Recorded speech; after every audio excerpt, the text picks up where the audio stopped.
Hello everyone, আসসালামু আলাইকুম। আজকে আমি আস্ত রসুন দিয়ে মুরগির মাংস রান্না করে দেখাবো, তাই সব কিছু রেডি করে নিয়েছি।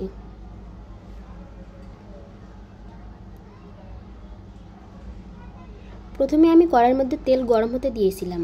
তেলটা গরম হলে এবার পেঁয়াজ কুচিগুলো দিয়ে দিব।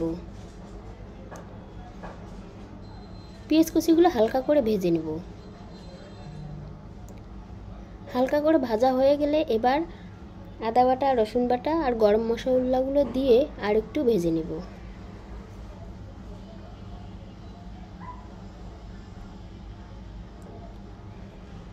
সব কিছু ভালো করে ভাজা হয়ে গেছে। এবার হলুদের গুঁড়ো, মরিচের গুঁড়ো, ধনিয়া গুঁড়ো, জিরে গুঁড়ো, লবণ আর সামান্য একটু পানি দিয়ে মশলাটা ভালো করে কষিয়ে নেব।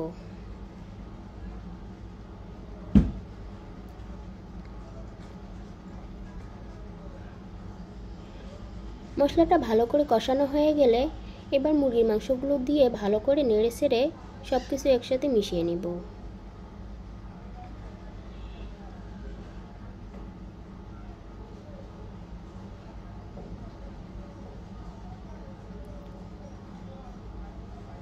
এবার মুরগির মাংসগুলো আর একটু নেড়ে ছেড়ে দিব, যাতে নিচে লেগে না যায়।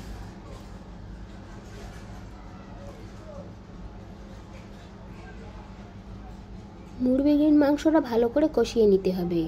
মুরগির মাংস যত কষানো হবে তত মজা হবে। এই পর্যায়ে আমি আস্ত রসুনগুলো দিয়ে ভালো করে আরেকটু কষিয়ে নেব।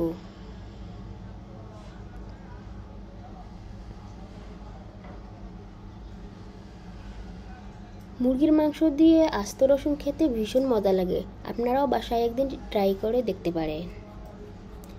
এই পর্যায়ে আমি ঝোলের জন্য পানি দিয়ে দেব।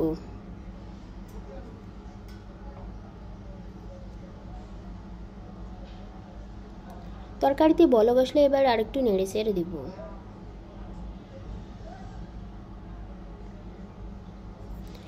এবার ঢাকনা দিয়ে 15 মিনিটের মতো জাল করে নেব। এবার আরেকটু নেড়ে চেড়ে 10 মিনিটের মতো রেখে দেব। এ পর্যায়ে আমি চুলা থেকে নামিয়ে নেব। দেখতেই পাচ্ছেন কি সুন্দর কালার এসেছে। সবাই ভালো থাকবেন, সুস্থ থাকবেন, আমার জন্য দোয়া করবেন। আর রান্নাটা কেমন হয়েছে অবশ্যই কমেন্টে জানাবেন। আসসালামু আলাইকুম।